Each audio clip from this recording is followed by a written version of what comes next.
NEET exam అవకతవకల్లో 47 మందిపై కేంద్రం చర్యలు తీసుకుందని తెలంగాణ బీజేపీ అధ్యక్షుడు రామచంద్రరావు వివరించారు. 2024లో ఉన్న చట్టాన్ని ప్రస్తుత పార్లమెంట్ సమావేశాల్లో సవరణ చేయబోతున్నారని తెలిపారు.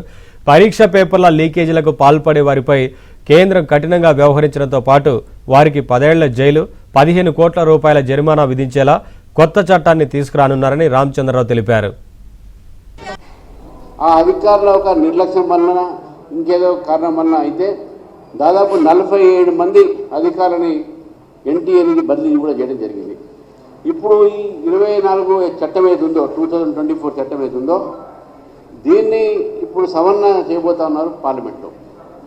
ఈ యొక్క సవరణ ప్రకారము వారికి ఎవరైతే చేస్తారో ఈ లీకేజ్ ఒక నీట్ ఎగ్జామినేషన్, ఈ పబ్లిక్ ఎగ్జామినేషన్ కాకుండా కూడా యూనియన్ పబ్లిక్ సర్వీస్ కమిషన్ నిర్వహించిన పరీక్ష, స్టాఫ్ సెలక్షన్ కమిషన్ నిర్వహించిన పరీక్ష, రైల్వే రిక్రూట్మెంట్ బోర్డు, అదేవిధంగా institute of banking personals, national testing agency, ఇవన్నీ కూడా ఏదైతే చేస్తున్నారో ఈ ఎగ్జామినేషన్ సంబంధించినప్పుడు ఏ ఒక ఎగ్జామ్స్ అయినా సరే లీక్ అయితే దాని చట్టం ప్రకారము వాళ్లకు 10 సంవత్సరాల శిక్ష తప్పదు.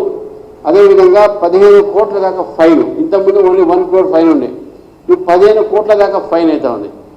దాంతోపాటు ఫాస్ట్ ట్రాక్ కోర్ట్స్ నియమించడం, ఫాస్ట్ ట్రాక్ కోర్ట్స్ ద్వారా 4 నెలల్లోనే కేసు దర్యాప్తు చేసి వారికి ఏ చట్ట ప్రకారం ఏదైతే నిర్ణయం తీసుకోవాలో